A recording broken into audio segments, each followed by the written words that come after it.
Hey y'all, how you doing? Nicholas Brown coming at you one more time. Another episode of Damn Your Logic.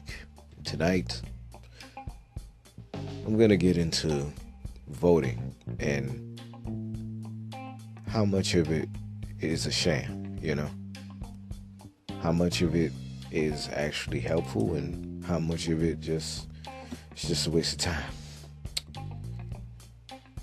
Right? Gonna get into that. See, most people, they know, right? They know. Or they have an idea how things go. Most people, they hear that voting Democrat or Republican is two heads on the same snake. You know what I mean? It all depends on the situation. The lesser of two evils who you're choosing. But yeah, the most important election cycle is the cycle that just passed, the midterm elections. And boy, a lot of people had their eye on these midterm elections, man. I mean, see, with the midterm elections, they're meant to pick the Congress people, the senators, the people in the House of Representatives, and the Senate, those who are in Congress. That legislative branch of government.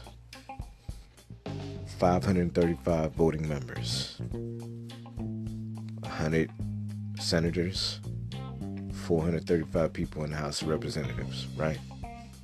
Usually split between two groups, Republicans, Democrats, a few independents, right? Now you see, with these elections, they carry a lot of weight because it's these people within this republic who pick the presidents of the United States. You see, the people, when they vote for the president, it's for the popular vote. Those who are in Congress, they hold the electoral vote, and it's the Electoral College who picks the presidents of the United States, the commanders and chiefs, right? As republics do. See, that's why you have people who lose the popular vote but still win president, because they won the Electoral College, the one that matters when it comes to a presidential race. Those who are on the inside, looking out, pretending to have our backs, usually, they're the ones who pick, who choose, who sits in that Oval Office, who writes, who co-signs legislation, who writes executive orders and things of that nature to push things along how they see fit, who call for sanctions, who are supposed to be the motivators of this country, who's supposed to boost the morale whenever something hectic happens. They have to be the ones to be the voice of calm in the storm, right? Like I said, we're in a republic, not necessarily a democracy. They're following what the Romans did, period, where they were doing a republic. A group of people meeting up in one place, sharing their thoughts, ideas, and somebody that's in charge pretty much co-signs what everybody else, or the majority, is votes on, right? That's a republic. A group of people who are influential where they're from, co-signing what the rest of America is supposed to follow, whether you're rich or poor or in between. But even that could be sort of twisted in a way, depending upon your finances. But anyway, here in the state of Florida, our results, Rick Scott, he ended up becoming a senator. con man won, right? I should say alleged con man won. The alleged con man won. And Gilliam, he lost. So now, for the most part, Florida is still sort of in control by the Republican Party. Those who out to get money, screw people over, put money in the riches of the rich, talking about it's supposed to be a trickle-down effect, where if you pay the rich are supposed to turn around and pay the people. No, it don't work like that, man. But for the most part, at the end of these elections, these midterm elections, these gubernatorial appointments and such, right? A lot of people ended up putting a bunch of Democrats into office. Okay? And this is supposed to make things better. The Democrats have been seen as the party for the people, right? For the poor and downtrodden, for the blue-collar folks, right?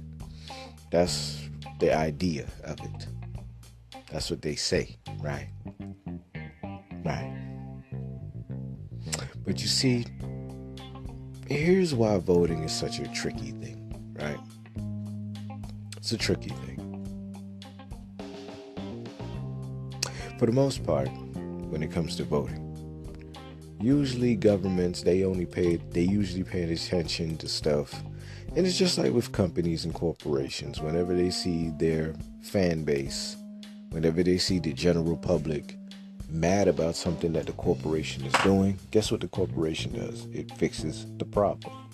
It tries to alleviate the problem.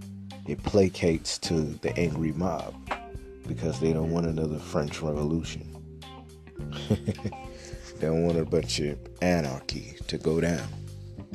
And yeah, they could try to place martial law or what have you on the people, but for the most part, I don't think that would actually work in these times, because a lot of those poor people, they'll be sitting up there trying to fight their own people, and I don't think too many of them will want to go through all that.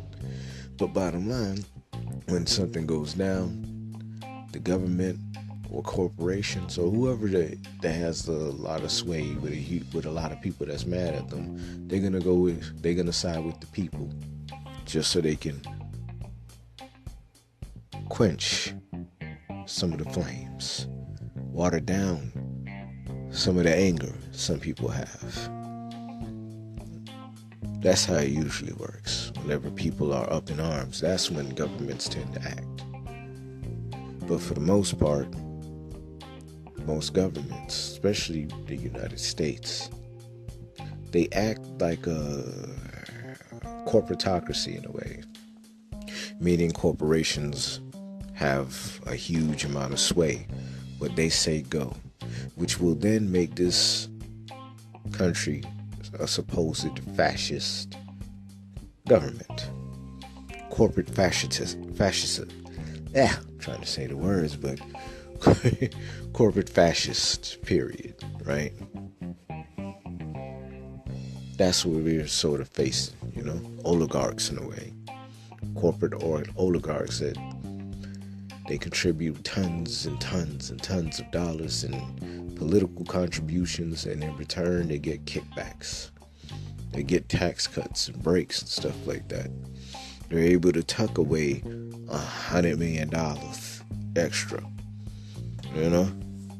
Stuff that's supposed to go into taxes, that's supposed to turn around and help people. I understand in business, whatever money you make, you want to keep most of what you get. But when you're making so much money, so much money to where you can be walking around and be considered a billionaire. Come on, man. How much money do you really need? Yeah, you work hard for the money, but damn, do you really need $100 billion, man? Do you really need $70 billion, $50 billion, man? Huh? Do you really need all that? Shoot, at the end of the day, man, if I could touch 50 million, I'd be good, man. I ain't tripping.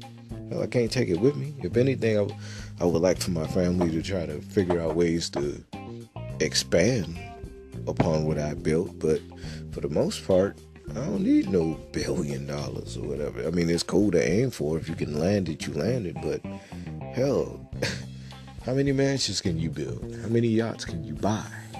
How many cars can you drive? How many trips around the world can you take? Hell, in the future, how many trips to space can you take? You know what I mean? Because, that's the next last frontier, in a way, that they say that they want to do. Take trips to the moon and shit like that, Rich motherfuckers with money and who are bored. But yeah, for the most part, those with money have the most sway because, well, they can put up 50, 60, 70, 100, $1 million. Boom, campaign. Here you go. Here's my issues. This is what I like to address. Here's money for your campaign. Boom, right? That's usually how it goes. You see, unless your community can come together, pool their money together, sit down and be like, hey, we're behind enemy lines. Let's put our money together. Go to this senator. Go to whoever's is running in the race that has a chance of winning. Tell them straight up, look, these are our demands. This is what we want. We'll donate this much to your campaign, but you got to do something for us, buddy. And usually that's how it works. You see, money in combination with manpower, meaning people. Not just saying man isn't just men or whatever, but people, community, who got money, right? Those who come with money and an agenda, they will be listened to first. That's usually how it goes. It's been like that since the beginning of governments, in a way, you know what I mean? Especially in the Western Hemisphere. But yeah, power usually pays attention to those who can make them kings. The powers behind the thrones. Those corporations, those rich families, And this ain't some Illuminati bullshit either. It's just common sense if you look at who's in charge of what. You know what I mean? The banks, who's in charge of what? Who's paying the most,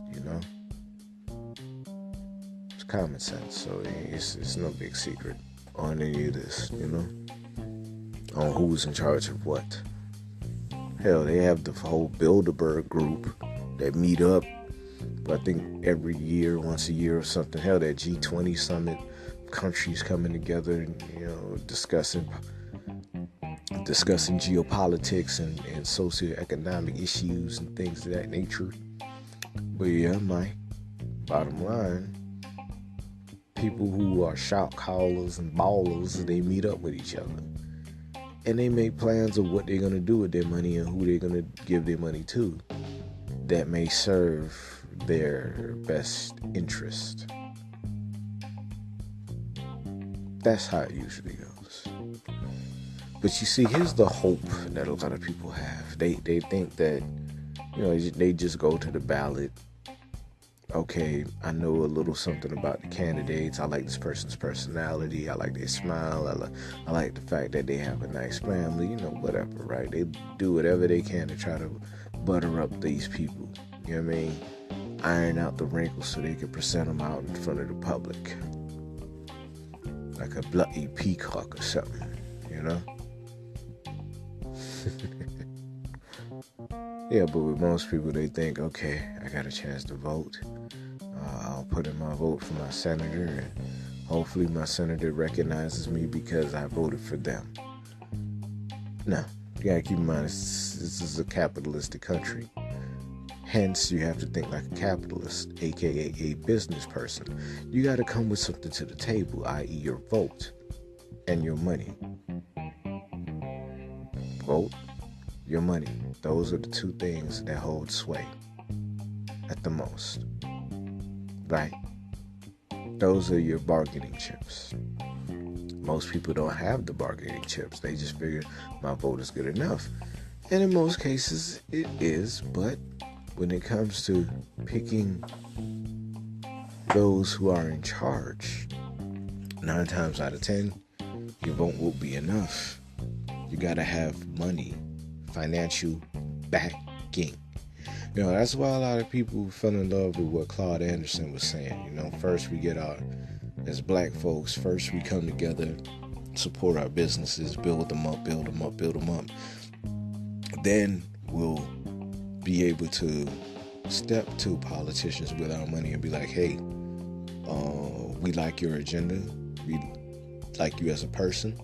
You're running for governor of this. You're running for senator of that. You're running for mayor of this city and or municipality, right? Well, us as the business owners of this city, we want for you to do this, do that for us, especially the community who supports us. Okay, cool. We'll be very much obliged. All right, bet. Here's this money donated. Our votes will be definitely in your favor. Okay, boom. Now, the next time when they're gonna run a race, they have to keep in mind, they gotta think for the future. I'm pretty sure they're gonna want to run for Congress, run for whatever, again, or hell, maybe go for a bigger office, right? Pretty sure they're gonna want to make a bigger play, and they're gonna want to carry over that relationship with that community with the money that helped them become mayor, that helped them become governor, that helped them become senator, that helped them become house member, right? They're gonna remember that. So, because they want those people to continue giving them their donation as well as giving them their vote, they're gonna placate to those list of demands the first time around. They're gonna look out for those people. Shoot, when Obama was in office, LGBTQ, they were bossing up, throwing their money around. Guess what? A lot of LGBTQ laws got passed, helping those folks, So yeah, Mike, get your money up, make the connections, shake hands, make moves.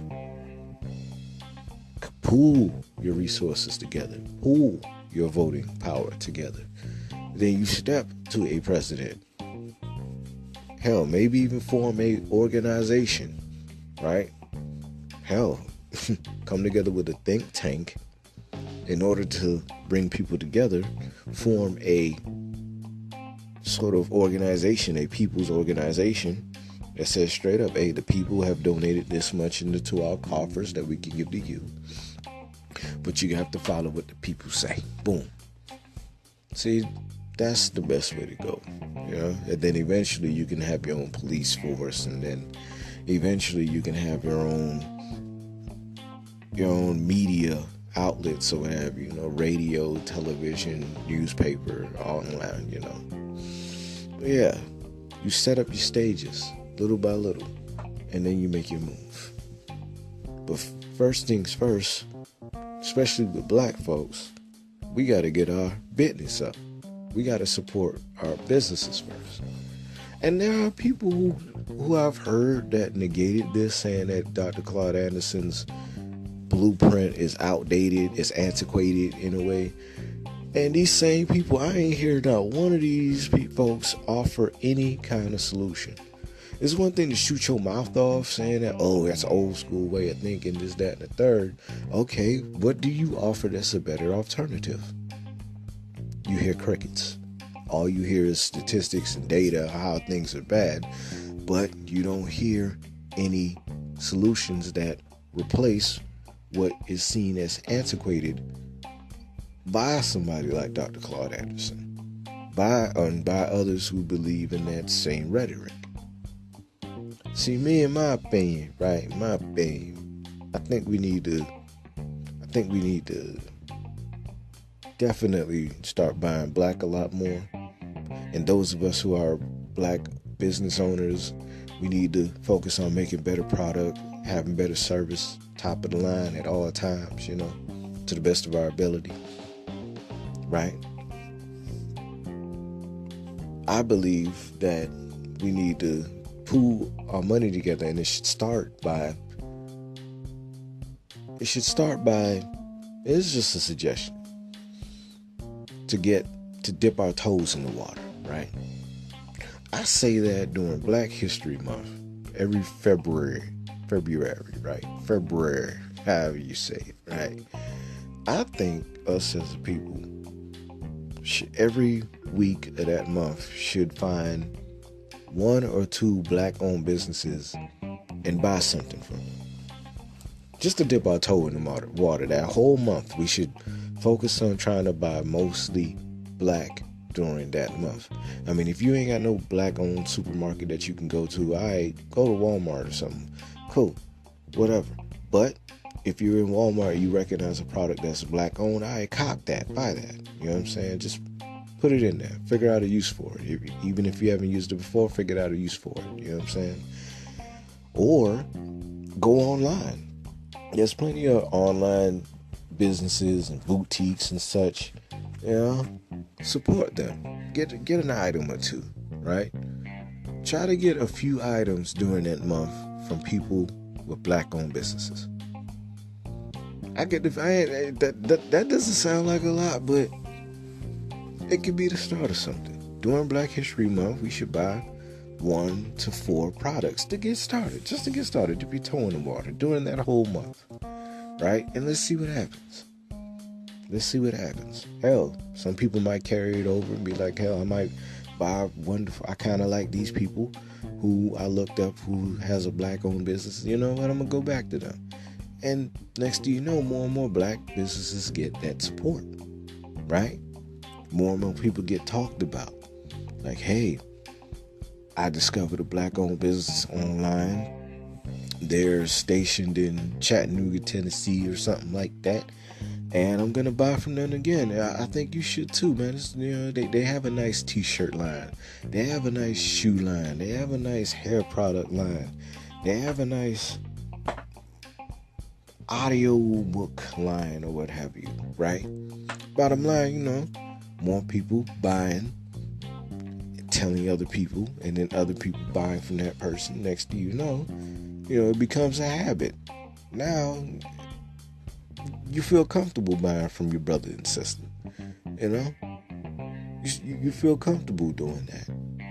And you slowly but surely grow trust in your brother and or sister. You understand? Then, you take that money and then, we start coming together as a people a little more and a little more, have each other's back a lot more. You know what I mean? Next thing you know, we start pooling our dollars together and be like, hey, let's start up a newsletter or something, Let's start up a radio station or something, Start pooling our money together, Or start supporting those who are already out there already and, just really blow their names up a little better, you know what I mean? And then next thing you start pooling your money together again. And like, okay, we were able to come together in February, in March, or whatever. Hell, why don't we pool our money together and let's holler at this senator in this state. Let's holler at this person, that person. Put our money behind it, behind this judge or whatever, you know what I'm saying? Behind this congressperson. It's alderman, if you will, you know what I mean? However you want to do it. You want to do it, we all pool our money together, and then boom, start making that move. But I say first, let's take baby steps. February coming up, try to have it in your mind to support 1 to 4 Black businesses, 1 Black business a week, if you can, right? Then pool our money together, and then in the future we start coming together having not only demands but also money to put into their campaigns, and they have to listen to us a lot more, or else you can go ahead, put your vote in, and hope that everything will work out well. Because hell, even if that person gets into office who you want, if you ain't putting no money into their coffers or what have you, if you ain't come with no agenda, then they're going to be like, thank you for the vote. If anything, they'll just look at you as a fan or something. Yeah, like they might sign an autograph and take some pictures of some shit, you know. But for the most part, if you ain't have no agenda or put no money behind them, they'll play nice but for the most part, it's still fuck you.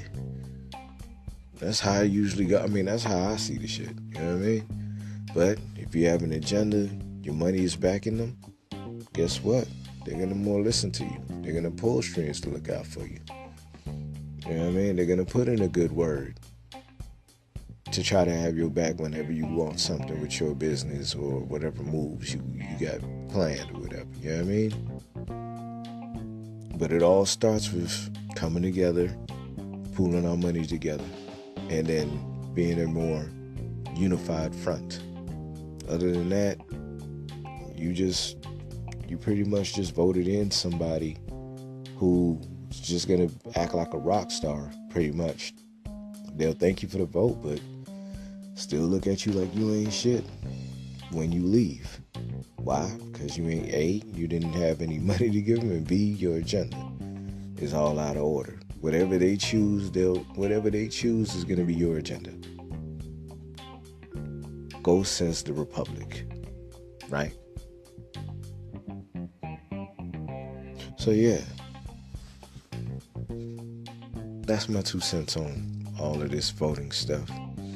People who I wanted to win didn't, but hey,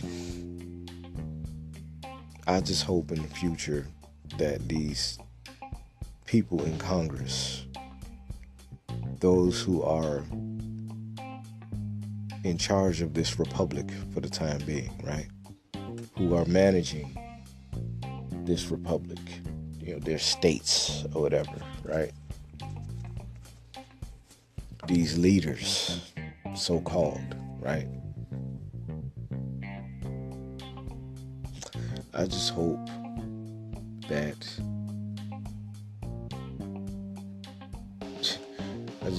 for the most part they pay attention to what the people got to say and make the right decisions for the next president, because I get the feeling if Trump wins another election, it's not going to be pretty, man.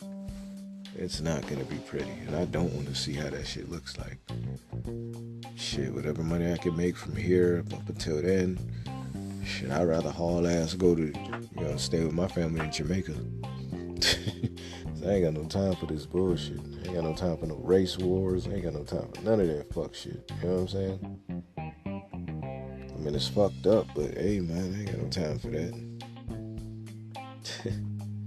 Man, I hope nothing like that happens. That's what I'm praying on, man. But seriously, you gotta do something with Trump. Because, man, I don't know, though. I ain't never seen nothing like this in my life, man. I have never seen anything like this, man. It's like this dude's talking out the side of his neck, you know? Talking about I'm a nationalist, right? Automatically, motherfuckers is gonna try to put 2 and 2 together and be like, do you mean white nationalists? It's like he's instigating shit. You know what I mean? It's either he's playing it up to try to cause division, piss people off and shit, or he really is just a big dumb sack of shit. You know what I mean? However it goes, he better change his attitude, or the electoral college has to find a way to get him out. Because I'm telling you, ain't nobody gonna like him running and winning another term. Straight up. Because things gotta change for the better, fam. Things gotta change for the better as a country, and us as a people, black folk. You really have to start being more politically not only aware, but also astute. Be willing to bust a move politically. Do it the right way. And that starts by having your power base in order, i.e. your money right, i.e. coming together, having monthly meetings, weekly meetings, or whatever. You know, staying on top of each other, looking out for one another. You know, networking and connecting with one another. You know, bougie Negroes connecting with smart hood fellas who see that it's the black in us that we have to focus on in order to keep things together. What your religion is, whatever it is you believe in, your spirituality, okay, you can do what you do, but let's come together, Mike, and make this shit right. Or else, I'll always be complaining about how economically black folk are behind. Let's just stick to a solution and run with it. And those who ain't got a solution, they're just running their mouth they're stating facts but not offering a solution. I suggest you just shut what we call the fuck up, because you ain't helping at all, B. You ain't helping. You just whining. Anyway, that's my 2 cents on what I think about politics and what I think needs to be done, and how much of a game it is if your money ain't right, because you know, if it ain't right, you're gonna be stuck. You guys comment, tell me what you think. Whoever's catching this on YouTube, if I post it on there, subscribe on the way out, like it, share it. Those who's catching me on the podcast, please share this and just hit me in the comments. 9 times out of 10, or I'm gonna hit you in DM or in Messenger, or you might see this bitch on YouTube, on Facebook or whatever, you know what I mean, on my timeline somewhere, you know, or in the timeline of a group I'm in, you know. Alright, get up off this here. I got some recording to do. I have another story that I'm going to put together for the Dahootie Writing and Publishing drama stories and stuff. I'm going to get started on putting together love stories and stuff for the Dating, Lust, and Love YouTube channel. Guys, have any additional questions, just email me at DKE305. That's D as in dog, K as in kitchen, E as in electric, DKE305 at gmail.com. Just hit me up with any of your questions. All right. Check out my books and services. I write as well, freelance, and I'm damn good at it. You can catch me on www.DahootieWritingandPublishing.com. It's DahootieWritingandPublishing.com. You guys stay blessed, man. Oh, and you can catch up with me on Instagram at Damn Your Logic on Instagram, and King Nick Anthony on Twitter. King Nick Anthony on Twitter. Damn Your Logic on Instagram. All right, I'm out. I'll holla. I got work to do. Peace. The podcast you just heard was made using Anchor. Ever thought about making your own podcast? Anchor makes it really easy for anyone to get started. It's a one-stop shop for recording, hosting, and distributing podcasts. Best of all, it's 100% free. Sign up now at anchor.fm/new. That's anchor.fm/new to get started.